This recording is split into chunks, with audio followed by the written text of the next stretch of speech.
All right, good morning.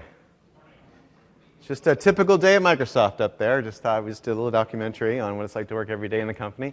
So I'm going to introduce briefly what we're going to do today. And we actually are going to have, a part of this is going to be a bit of a typical day at Microsoft.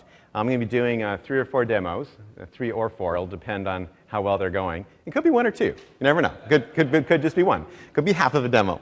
But we're going to do that on a new internal preview build of Windows 10, which has been exciting. Just getting that ready and pulling that off, and we've been doing things right up to the last second here. So I'm going to ask everyone to kind of go with me on this. But if you hear me audibly gasp or start to cry, that'll mean that something's gone wrong. Okay, and we'll go from there. All right. So let me briefly introduce myself. I'm Grad Kahn. I lead the marketing function in the U.S. Sub of Microsoft. So I'm the CMO for the U.S. sub. And also spent 5 years in Microsoft research. So kind of prior to the marketing role, spent a lot of time building products. And part of what we do in the US sub is that we're like the one Microsoft BG. Right? Because there's all these individual BGs in Redmond, but nobody really combines it.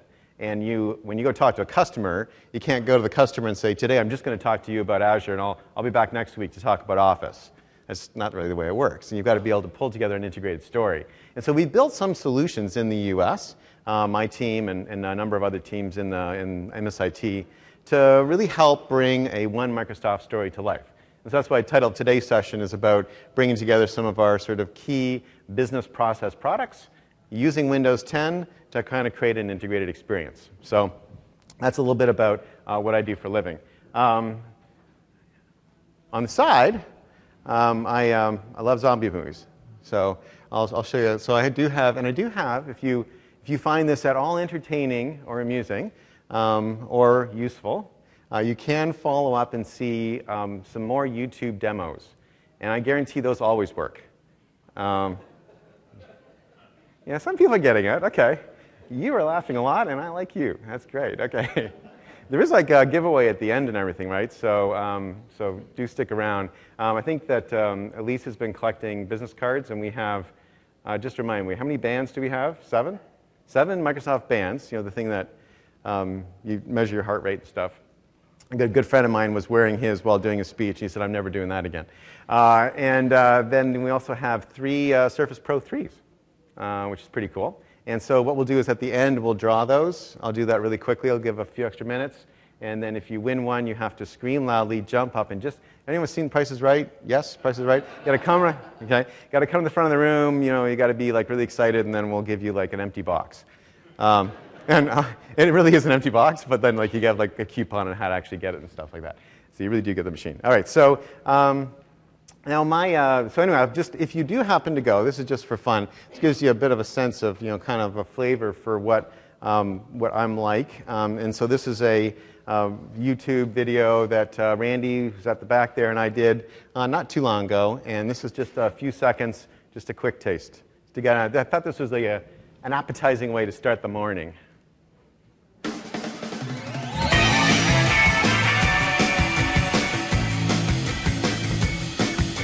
Welcome to the wonderful world of marketing. I'm your host, Grad Kahn, as always.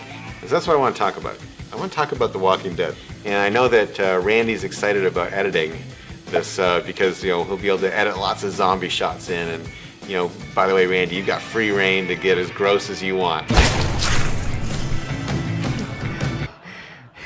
And it's just more stuff like that. It's a lot of fun. Anyway, so I also wanted to just kind of preview in about 20 minutes or so, after I get through kind of 1 or 2 demos, I'm going to bring up a couple of partners, Deb Cox from Sagetti. Deb, where are you?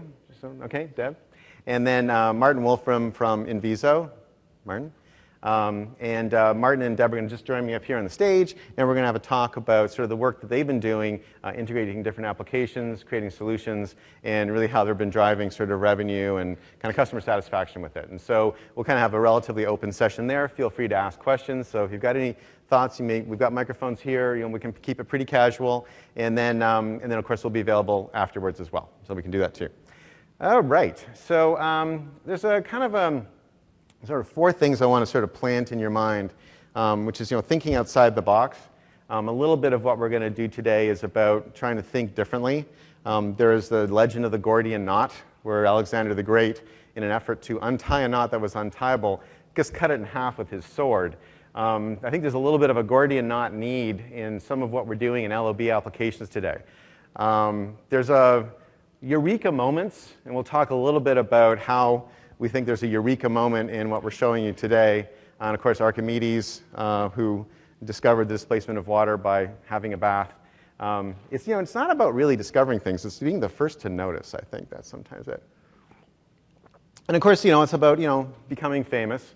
How do you become a household name? How do you do things that allow your company to be well known? One of my favorite household names is the famous Darby O'Clock, an Irish scholar who invented time, right? And so today, when we say like it's 3 o'clock, we're just like kind of sort of saluting Darby every single time. There's no Darby O'Clock, guys. Okay. That is a test to see if you're noticing, because we're only 4 slides in. So if we're struggling with this one, we're going to have a lot of problems as we get a little deeper into the demos. Okay, so stay with me. Okay, the last one is real. I don't know. I showed it to one of my daughters, and she said, "Is that true?" And for a moment, I felt like saying yes, but after lying to her for so many years about Santa Claus, I didn't have the heart to do it again. Just such a terrible thing being a parent sometimes. Anyway, so and one of my favorites is Copernicus. Now, Copernicus, as we know, actually is he's generally viewed as the father of the modern scientific movement. And what Copernicus did that made him special is that he realized that the way the world was thought to work was different from the way the world really worked.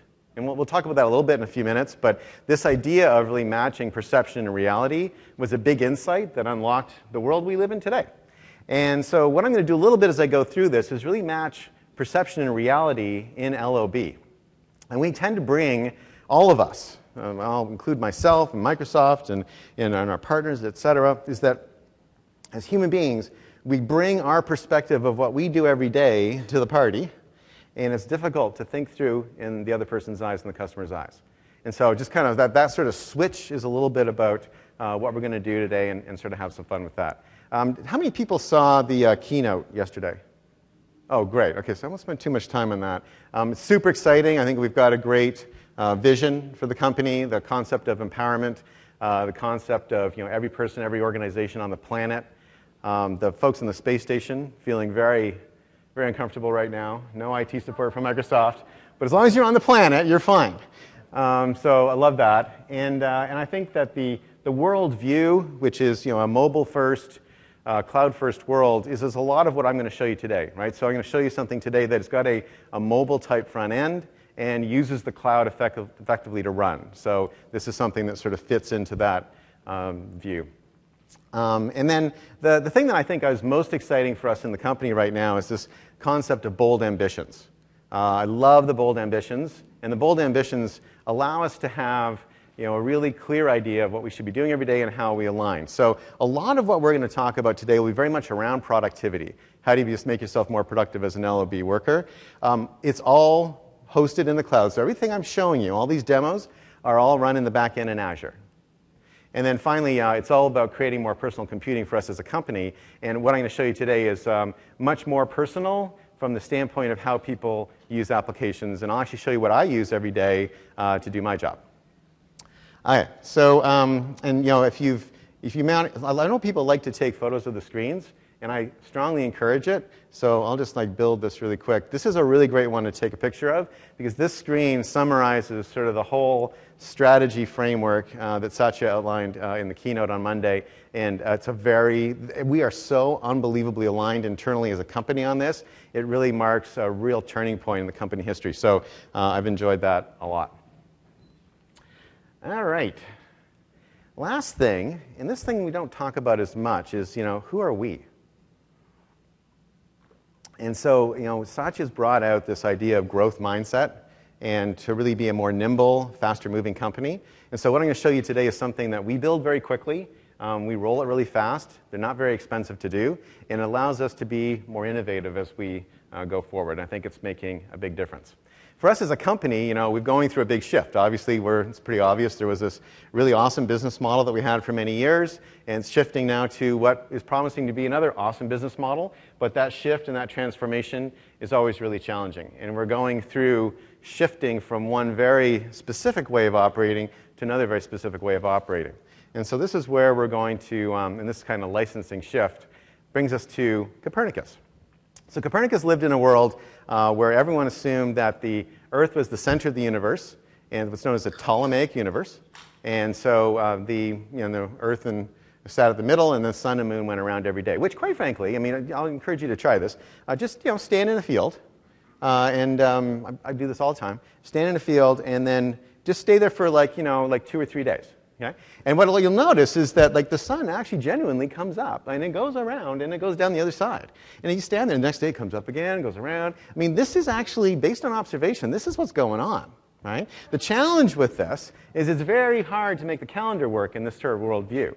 And so Copernicus actually worked for the Catholic Church. He was a deacon, and they were like, hey, we need a more accurate calendar, and they assigned him the task of, as he was an astronomer, to come up with a more precise calendar. And what they were tending to do was do more and more calculations on top of their existing calculations. So he worked diligently, and at some point, and he was trying to explain the retrograde motion of Mars, which is impossible in an Earth-centered world, and he was trying to explain why the planets aligned and why they could never really quite predict when Easter was going to occur. And eventually he came up with this idea, which is, hey, maybe this is what's going on. Okay? And that is, for most of us, the worldview we have today. Although, if you go on the net, there's a lot of people still pretty uncomfortable with this particular view of the world. That's what I love about the web. But I'd say most people are pretty cool with this. And so this sort of shift, this Copernican shift, which is what it's called, from Ptolemaic to Copernican, really was a shift of, hey, we observe something that looks true, but it's actually completely different.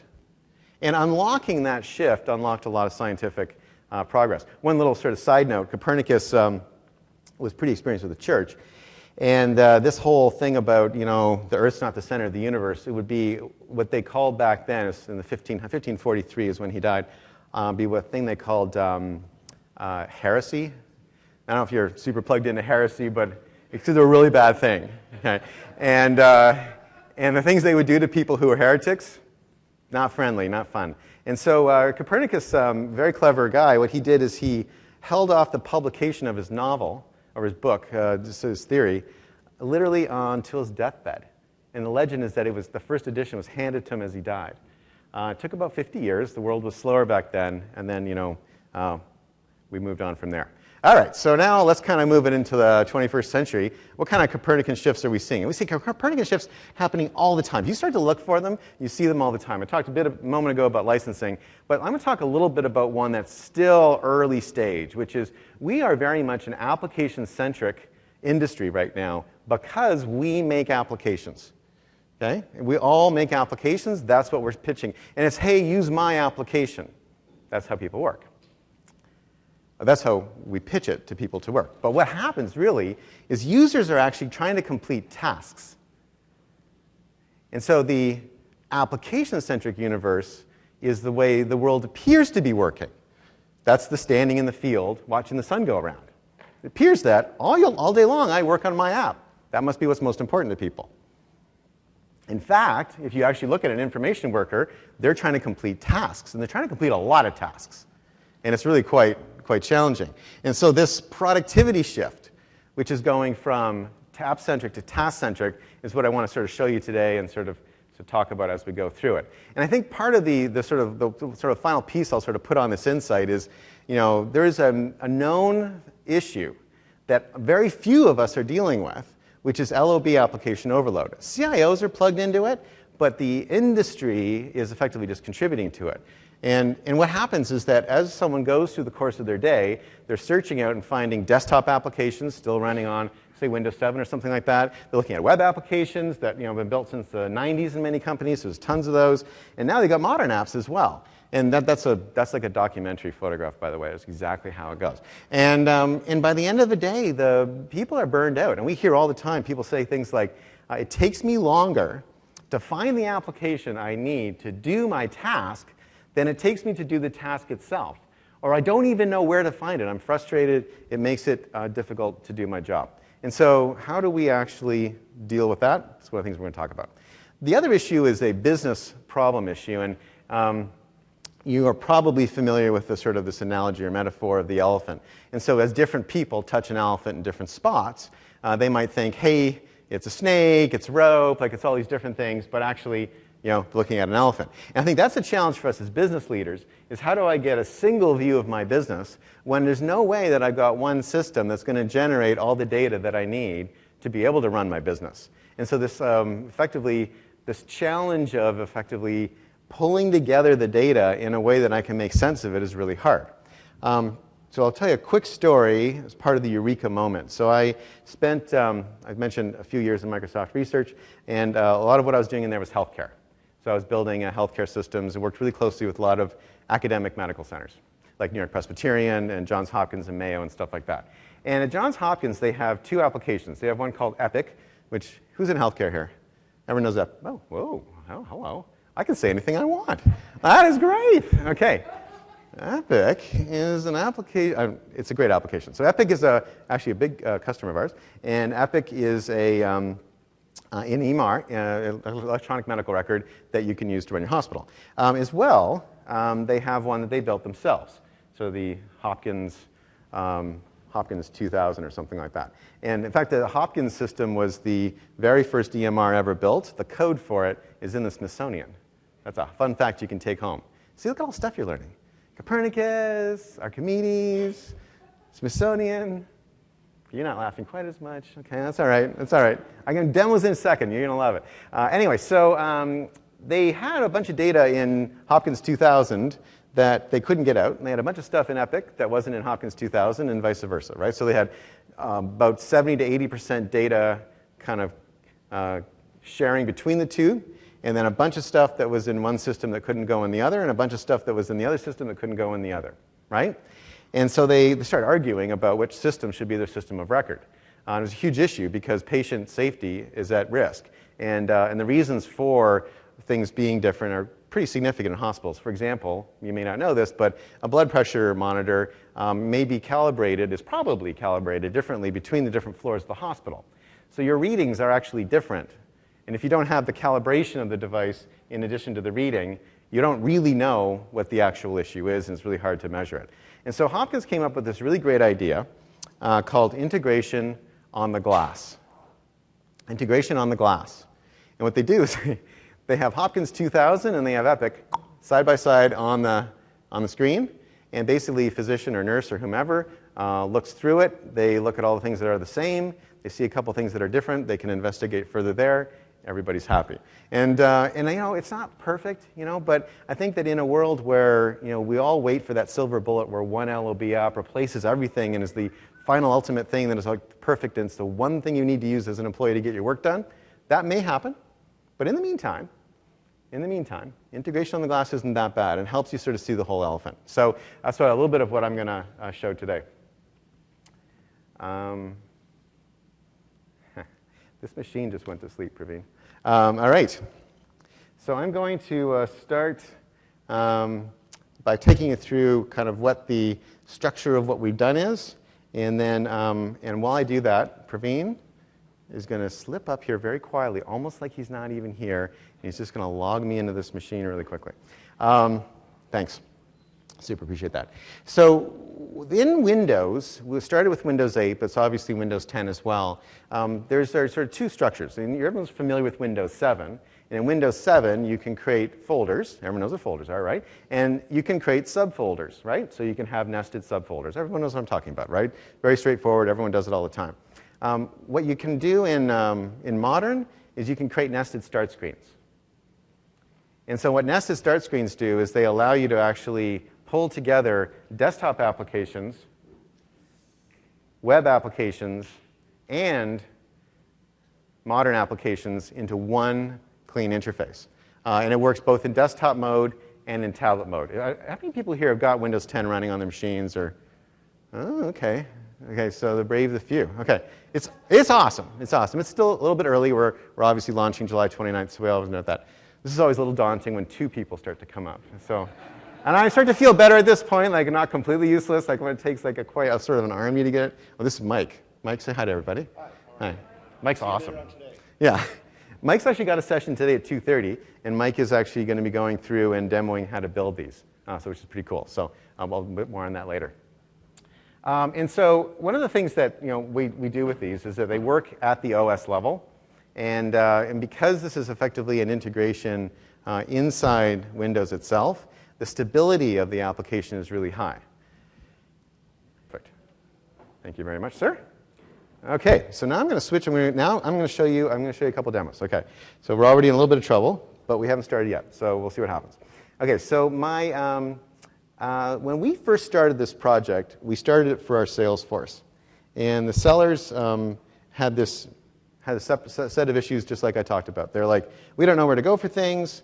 We can't get a single picture of our business. There's sort of multiple ways of doing things, and I am frustrated, right? So everyone's still with me? I'm not sure I am. Okay, now for the demos, and then we're going to bring up the partners.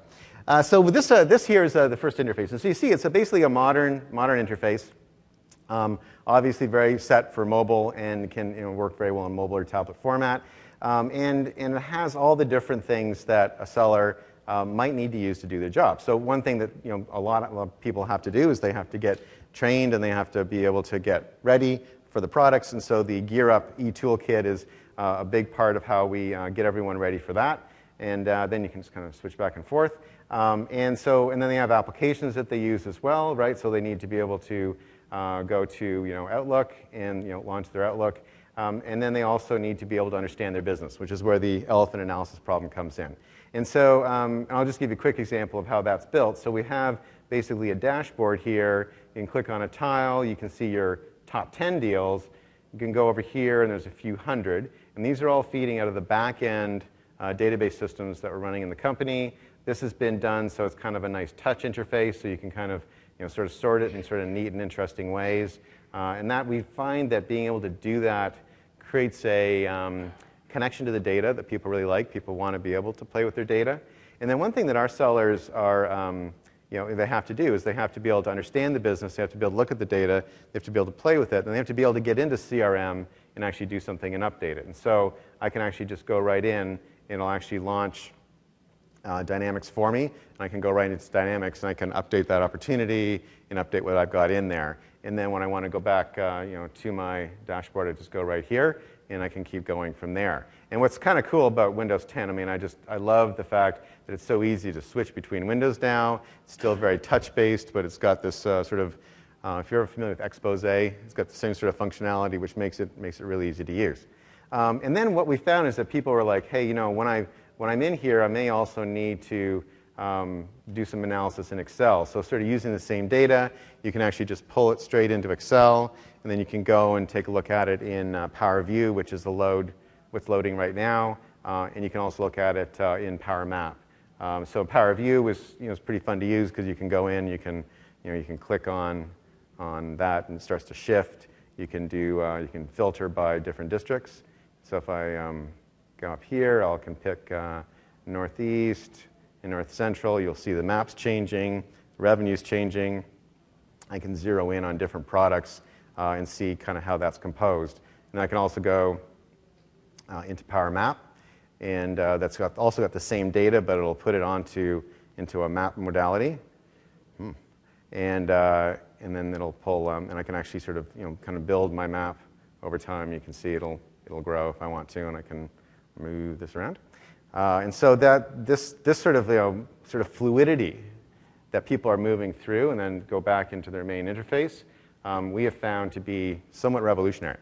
And so as we started working with this and putting it out into the field, what sellers first said is they just wanted the dashboard. They just wanted the elephant problem solved.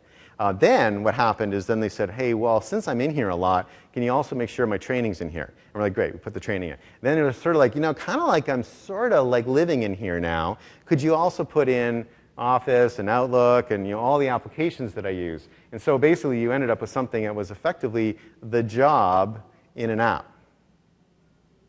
And which was I think pretty fascinating for me in terms of how that played out. So then I'm gonna, with some trepidation, try this machine. So then time went on. Oh, okay, all right, very nice. Nicely done, Mike, well plugged. And this is the latest one that we've got. So this one here is what I use to do my job. Okay? So this is the app portal for marketing. And what's interesting about this is that as we started working with our team to find out, what do you need to do your job, there are 167 different applications and tiles in this app portal. And it's not like we were making stuff up. That's how many there were. There's 167 different things that people need to do. Like, for example, you're doing strategy, and people go, hey, where can I find the latest strategy document? And they'll say, it's on the SharePoint. Like the worst possible thing to say to somebody, right? Oh, thanks. I'll be able to find that in 10 seconds, right? Or now the new one is like, where's the latest strategy document? It's in OneNote.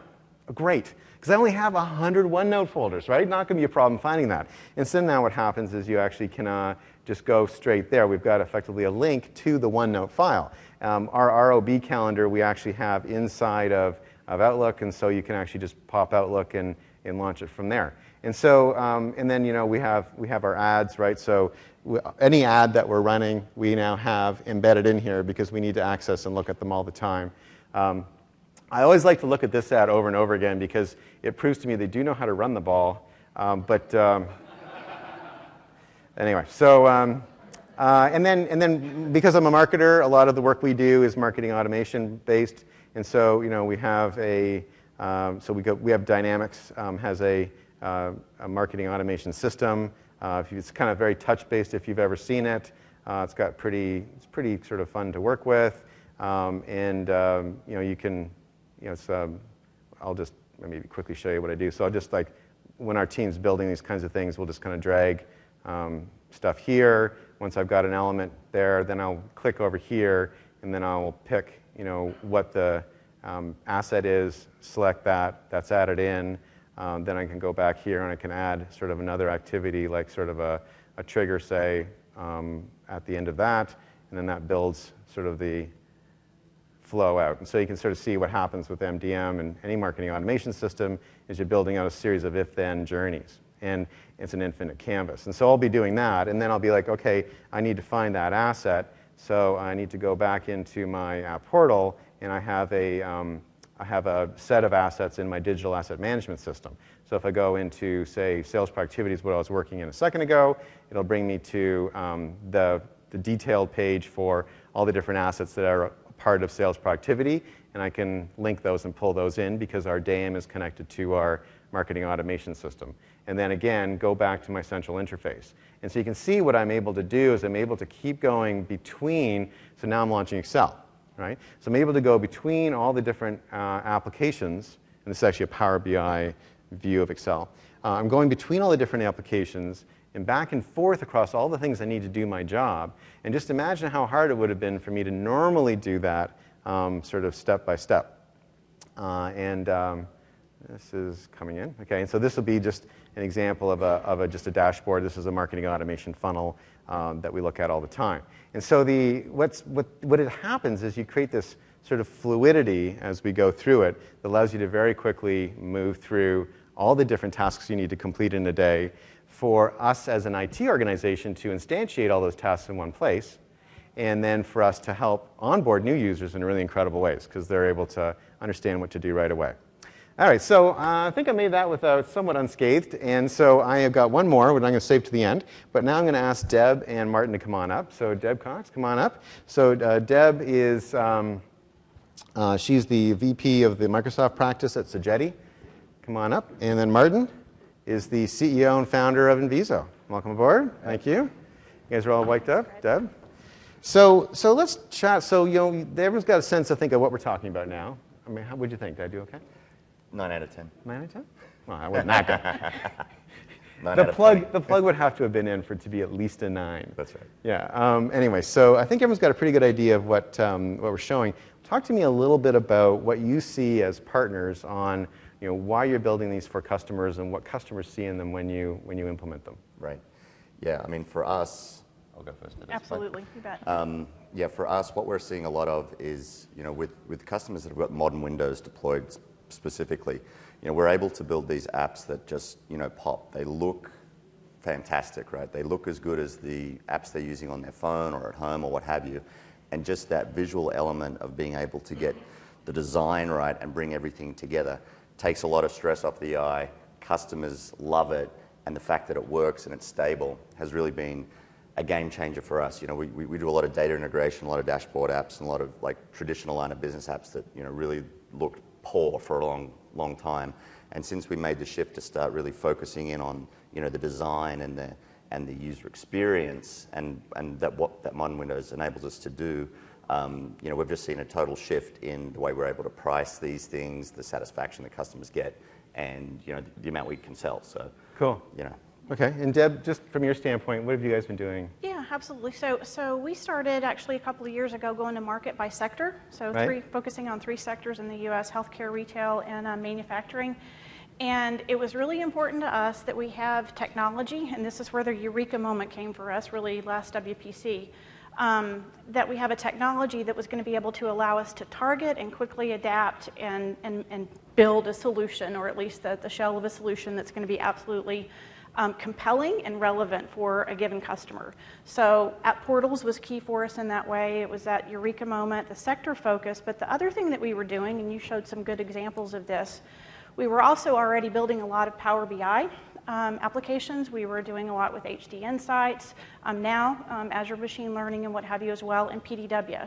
So in addition to having a great alliance with Microsoft, we also have a great alliance with HP, but we were looking for ways to really find more synergy in the middle between the 3 companies, selling devices, driving devices in the field from an OEM perspective, and then also the APS appliances and things on the back end for the data that wasn't moving to the cloud. So for us, it was just a really, really nice sweet spot that allowed us to go to market in this way, but pull through a lot of stuff from Microsoft for our OEM partner and tons of services for us. Well, one thing I find that I hear a lot is that there is so much value in bringing together the things that are normally handled as individual silos.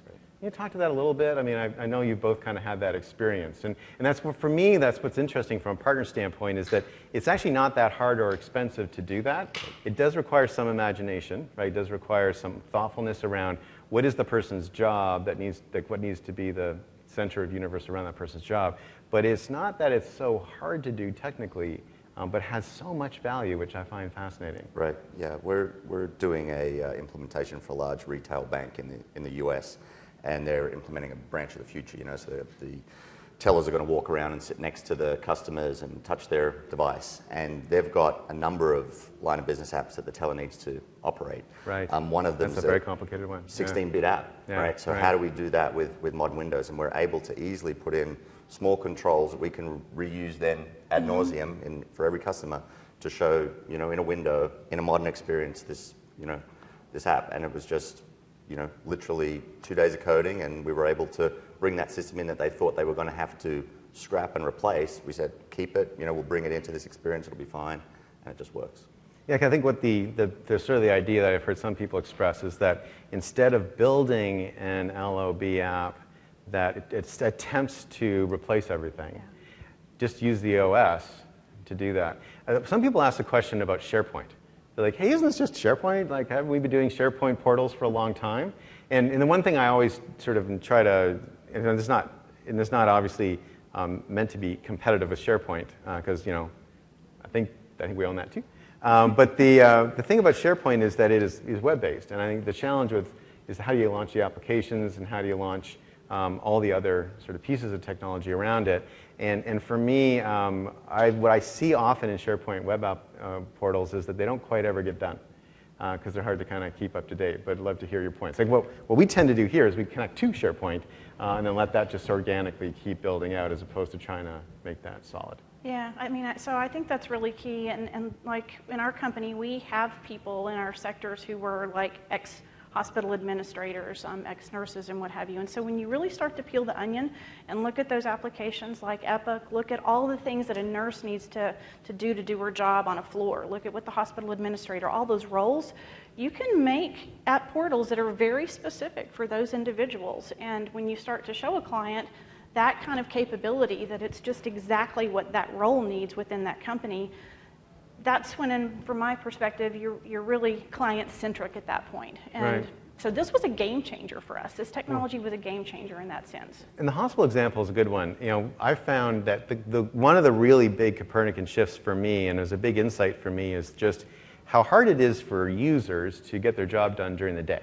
And so at New York Presbyterian Hospital, which I've done a lot of work with, they have created an app portal. And one of the things they asked for as we're going through the discovery process was our nurses need to go to about 3 or 4 pages in the NYP.org website on a daily, multi-daily basis, right? And one of them is find a doctor, one of them is book an appointment, one of them is find a GP, kind of like an external search. I can't remember the fourth one. And those are buried like 16 to 17 clicks deep inside the website. And so we just created, this is the simplest thing possible, we just created 4 tiles. The nurses went like crazy, loved it, because they could just hit a button and bam, be there. Right. And there is an insight that I think sometimes in IT we are so technical and so proficient technically that I think it's easy for us to get how hard it is just sometimes for a user to find the thing that they need to do. One thing you like to talk about a lot, Martin, is this, I've got this like cool animated slide here, but the sort of engagement across the organization.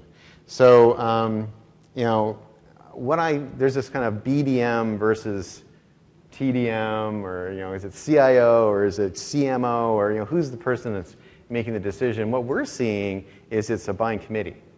Right now, so there has been a shift from, say, maybe it's a VP or CIO making a buying decision in technology to the broader organization, because my observation, the good news about that is because the broader organization sees technology as having strategic advantage for the organization, right? So everyone's kind of engaged in it. So now we're talking to more types of people. What's your experience been when you're pitching app portals to a broader group? Yeah, I mean, the business decision maker is really who we are focused on. I mean, traditionally we've sold to IT, we've made a shift, we're going more after the business decision maker.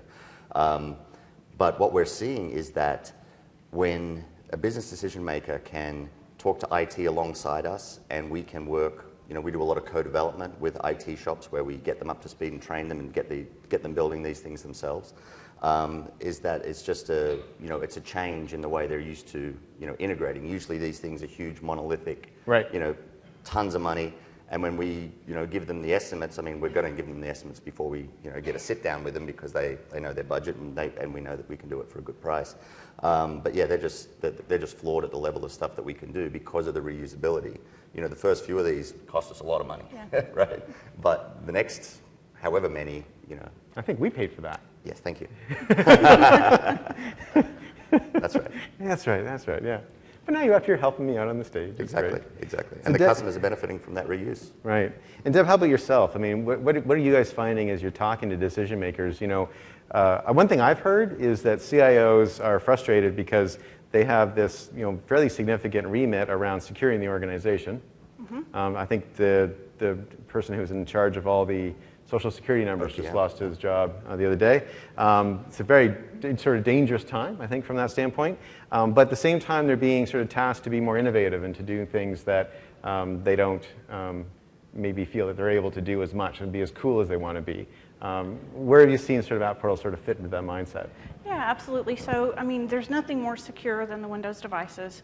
The things like the sector-specific jackets and things that go around that would allow like a nurse to scan medicines and what have you, and not have to, you know, drag paper around and go back to her workstation. That's all really key too. But from my perspective, just the speed, and you alluded to that you're able to take and arm a CIO and give him exactly what he needs to go show the people that we're trying to convince to spend money, what they're going to do with it. I mean, it's huge. You can do these things really, really quickly once you've got everybody up to speed and understanding what's possible. So it's a speed to market, from my perspective, more than it is anything else. And that is a fantastic entree. And what I am going to do is I am actually going to demonstrate how easy it is to build one. So you guys stay here. Stay here. Okay. So so this is like, well, easy to build one's probably overpromise. So I've already told everyone's Santa Claus again. But what I'm going to do is I'm going to bring up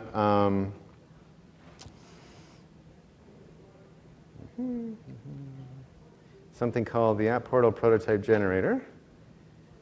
All right. So this is a product that actually Inviso built with us.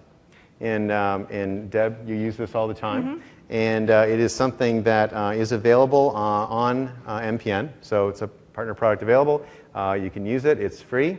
And it comes with two things. It comes with the thing that builds an App Portal prototype. And it is important to use the word prototype here, because these are not magic application builders. I mean, this is a way for you to help a customer envision what it would be like to actually have this type of functionality in the organization. And then it comes also with something called App Portal Prototype Viewer. A little bit like the PDF model. So you can build it in this, and then if you have the viewer, then you can see it. It actually generates files. You can send the file to someone. If they open up the file and they don't have the viewer on their machine, the Windows machine will automatically go look for the viewer, download it from the Windows Store, and then run it from there. So that's a pretty slick way of doing it. And so this is, if you're downloading this as a partner, what you wouldn't see is pre-built ones. So the pre-built ones we've generated for our own Salesforce about 1,800? Yep. About 1,800 for covering basically our top 1,800 customers. So a seller could, I don't even have to go through the process of doing what I'm about to show you. They just go in and sort of show it. But, and then I can sort of see what I've built already, or I can actually create one. So let's kind of do that. So I'm going to create a file name. So I think I'm going to do New York Presbyterian today. Okay. So this will just be my file name for my purposes, and I'll date it. What day is it? Is it 14th? I think so, right? We just flew past Pluto today. It's a big day in history. We flew past Pluto? Yep, 50 years after we flew past Mars for the first time. The last planet to be... right. The last planet to be flown by, I guess. Okay. The last planet... Well, I thought Pluto wasn't a planet anymore. Well, it did get demoted. But okay, so the last meteor. Dwarf planet. Dwarf planet, there we go. Okay, the last dwarf planet. Well, that's exciting. All right, so then, and then I'm going to pick, so we have a whole bunch of different, so like when you're using this, you can just give it a file name, and then you can pick from a bunch of different industry templates. And I think we've got about 20 or so in there now, so we'll go to healthcare. And when you pick the industry template, what will happen is it'll bring up some roles. Some have more roles than others. Like government have a couple, education's got 4, healthcare's got these 2. And then you click continue. And then when you're in these roles, you pick effectively the role that you're building it for in terms of the view that you want them to have. So we'll pick COO. And so this is actually a relatively simple interface. It's designed to be something that you can do really fast. We actually used our original model for this was, have you ever made the Lego Christmas card? You ever done a Lego Christmas card? That's how I do all my Christmas cards. Lego Christmas card. 3 things I like about it. 1, it's free. I like that a lot, actually. Number 2, it's Lego, so it's kind of cool and no one else really does it. And number 3, it really looks like it's really fun to use and actually do because it's actually really easy. And so, so now we're actually going to be titling this. So we'll go NY. This is something the customer will see. So we'll actually use an app portal is 2 P's, all one word. And then we're going to find a logo for it. So we'll go. Go on Bing.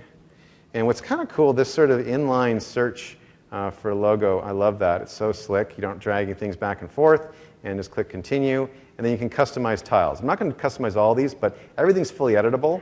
And you'll see how, I'll just kind of go, just their Twitter address is NYP Hospital. Save that, and then I'll put in their web address, which is nyp.org. And one of the things we did when we were building this is that one of the design principles was we imagined that we would have a seller sitting in a car just about to go into a meeting, maybe 10 minutes before, and would want to be able to go on, do this relatively quickly, and then be able to show the customer something to at least gauge interest. Now, one of the things we've noticed, we've been doing a lot of research recently, And we've discovered that people don't just use Microsoft applications. It's a big insight.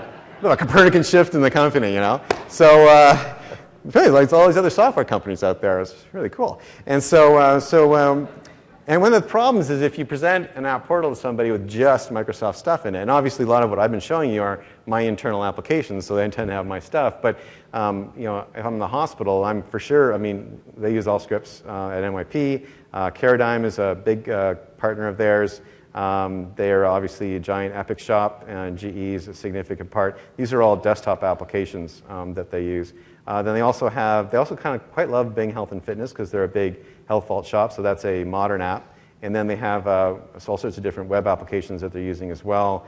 And Workday is one of the main ones that they do there. And so you can kind of add all these things, and you can start to create an environment that looks like the environment they work in, not just Microsoft only. And one of the questions I often get from people is, well, you know, I'm using Salesforce. Will Salesforce work inside an app portal?